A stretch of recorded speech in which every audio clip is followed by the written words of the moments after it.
Announcement yesterday about allowing families to pay ransom for captive relatives continues to create controversy. Last September, Fox News' Greta Van Susteren spoke with Diane and John Foley.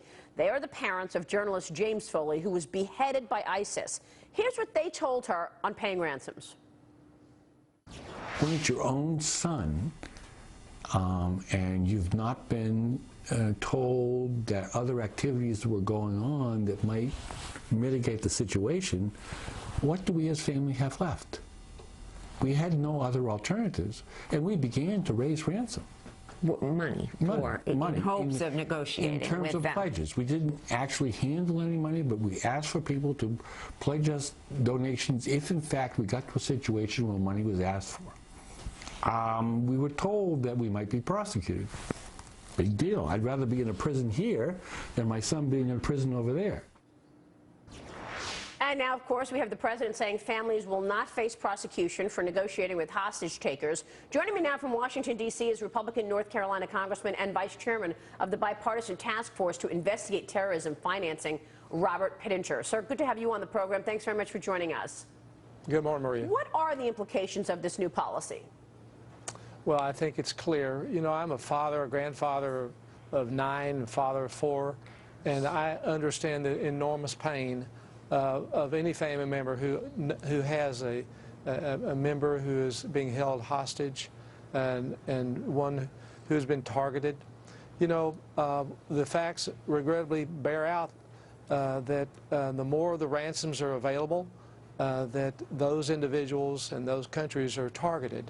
And by 2009 to 2014, Al-Qaeda was kidnapped 53 people. Only 3 of them were Americans. The vast majority were French and other countries who pay ransoms. This was as well true in Syria with ISIS. 23 people who were kidnapped, only 4 were Americans, only 3 were British.